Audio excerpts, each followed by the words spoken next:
Bueno, doncs, rostifàcil. Nosaltres el que hem fet ha sigut simplement revisar i actualitzar una miqueta la recepta de tota la vida. El protagonista, indiscutible, l'albergina i el pebrot roig.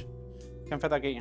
Bueno, aquí el que tenim és una albergina rostida directament damunt de la flama del carbó. Una vegada tenim completament rostida, rostida l'hem rentat una mica i simplement he ficat una miqueta de sal perquè escorrega una miqueta l'aigua que té, mantinguent la seva forma circular. Llavors hem agafat una miqueta de pebrot rostit, una vegada més el mateix, simplement damunt de les brases, directament quan està molt rostit, completament negre, el rentem una mica i llavors el caramelitzem una miqueta més al forn, potser també, i emboliquem el que seria l'albergina, no? L'albergina completament rostida, embolicada d'aquest pebrot també rostit a la brasa, i després refredem una mica per després poder tallar-lo. Aquí, molt important també, el tomàquet, no? El tomàquet que és molt protagonista dintre d'aquesta recepta tan tradicional. Nosaltres el que fem aquí és un tomàquet ratllat, triturat una mica, no?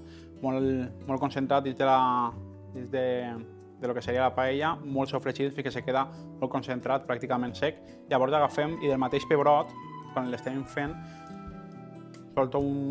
eixuga un brou, una aigua del mateix pebrot, i nosaltres el que fem és el colem molt bé, el reduïm una mica fins que queda com un xarop i muntem aquest tomàquet, no? Que al final és això, un tomàquet que té molt de poder, molt de sabor a tomàquet molt reduït i hi ha una miqueta l'aigua d'aquest pebrot.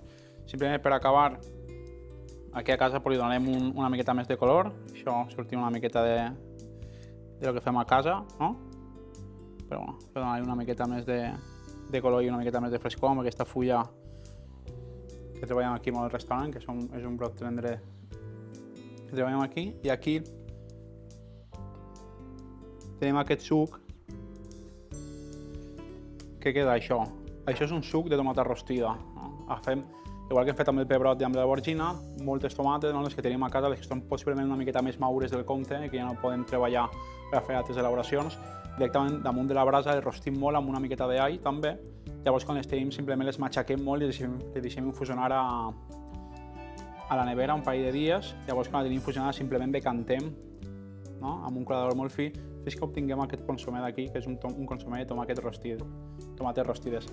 Resum, una albergina rostida que està embolicada d'un pebrot roig rostit i caramelitzat amb una miqueta, un tomàquet concentrat i un brou, un consomé del mateix tomàquet, no? El rostifàcil que fa amb aquest citrus.